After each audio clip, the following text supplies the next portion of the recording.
문제는 이번 사모펀드 지급 지연 사태가 운용사의 일시적인 유동성 문제에 그치질 않고 도미노식 지급 연기로 번질 수 있다는 겁니다.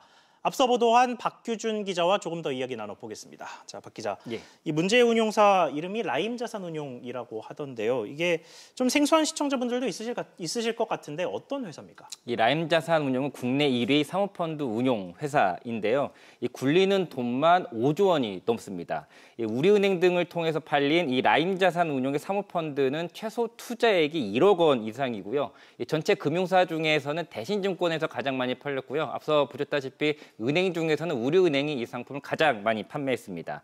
이번에 상환이 연기된 이 펀드는 투자금의 절반은 안전자산, 우량 회사채 등에 투자를 하고요. 나머지 절반은 높은 수익을 내긴 하지만 다소 위험한 이런 사모채권에 투자를 합니다. 하지만 이 사모채권 부분에서 이게 적시에 팔려야 이 판 대금으로 투자자들한테 금액을 주는 건데 이 현금화의 차질이 이번에 빚어진 겁니다.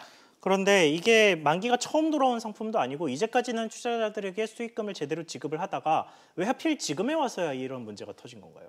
현재 금융감독원의 검사를 받고 있는 상황인데 이 부분이 그 차질의 원인으로 꼽히고 있습니다. 예. 현재 라임자산운용은요, 이 금융감독원이 부실자산 매각이라든지 또 수익률 돌려막기 등의 의혹으로 인해서 지금 당국의 검사를 받고 있는 상황입니다. 이 금융감독원은 이 라임자산운용이 대규모로 투자한 전환사채 등과 같은 매자닌 자산의 불공정 거래 이 혐의를 지금 지적하고 있어서 이 자산들을 팔아야 되는데 팔지 못하다 보니까 투자금을 못 돌려주는 그러한 사태가 빚어지게 된 겁니다. 현재 우리은행 지금 판매 직원들은 PB들은 이 라임자산운용 상품 판매액이 독일 DLF 등보다 판매 규모도 또 많고요. 또 자산이 어떤 식으로 운용되는지 알 길이 없기 때문에 불안한 나머지 TF 측이라든지 우리은행의 자산관리 그쪽 분야 쪽에 대책 마련을 촉구하고 있는 상황입니다. 그렇군요. 그러면 앞으로 전망은 어떻습니까? 가장 중요한 건 이제 라임자산 운용의 유동성 문제가 해결되는 게 가장 중요합니다. 그런데 이 라임자산 운용이 과도하게 투자한 것으로 알려진 전환사채 같은 매자닌 자산을 파는 게 중요한데 매각이 쉽지 않은 상황이라서 투자금을 지급할 현금을 확보하는 게 현재로서는 쉽지 않다는 전망이 많습니다.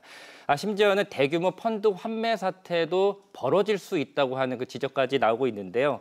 은행에서 팔린 것과는 다르게 증권사에서 팔린 건 기관 중심으로 팔렸는데 이 상품은 중도 환매가 가능합니다. 그래서 자본시장 업계에 종사하는 한 관계자는 이번 환매 연기가 일시적인 현상이 아니라 이 펀드 환매 사태의 시작에 불과하다 이러한 지적을 하기도 했습니다. 네, DLF 사태처럼 커지기 전에 좀 미리 예방이 가능했으면 좋겠습니다. 박 기자 이야기 잘 들었습니다.